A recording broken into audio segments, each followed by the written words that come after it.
This is the Dayspring Bible College and Seminary's Wall of Inspiration. We wanted this to be one of the first things students see when they come into our facility, and they see these quotes from godly men who have gone on before us and inspire us, of course, with the Lord and with His Word to continue on for God. I'm drawn to Hudson Taylor's and his quote, "Do not have your concert first and then tune your instrument afterwards. Begin the day with the Word of God and prayer and get first of all into harmony with Him." And then I can't help but to read one of my dad's quotes, Dr. James Scudder Sr. "How can you not serve Him who does so much for you?"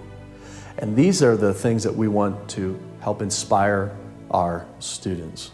Just let me give you kind of the miracle of the campus. For years, we had been wanting to grow Dayspring. It had been sharing the campus at the church, which is still a large campus. It's 42 acres, but we were just running out of room, and we really didn't want to build on that property. So we were looking at other property. We're looking at big vacant buildings we thought we could possibly renovate. Nothing seemed to work. We had purchased some homes around the church to use as dormitories for the students, and we were having some problems with the county, with zoning, and different problems with that. And as we were really in a dilemma, we were really in a bind, I'm driving by this place that we're standing today, this 13.5 acres surrounded by forest preserves, and I hear on the radio that the organization that owned this property was losing state funding and going bankrupt. I had been past this property many times on the road because it's on my way home.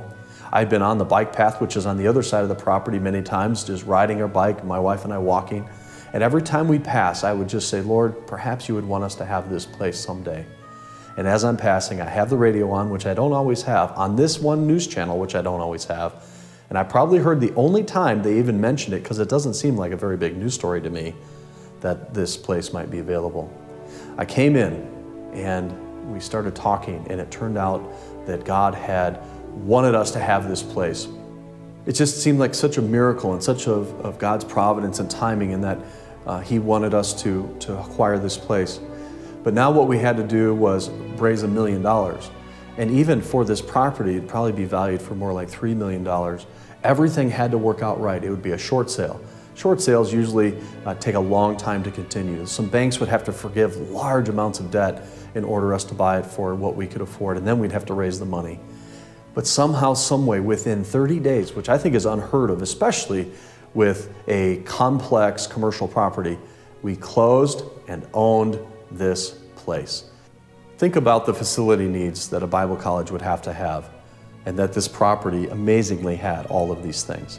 You're going to need 2 separate dormitories, one for the men, one for the women. You would also like to have some housing for married students.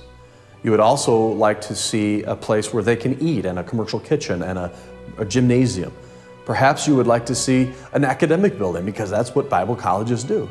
And then, wouldn't it be nice to have some maintenance facilities and maybe a couple other buildings for caretakers and office space? Believe it or not, this facility had everything. And as we moved in, we had to do a lot of work, and it took a whole summer. A lot of our wonderful church people and students dedicated their whole summer to this place.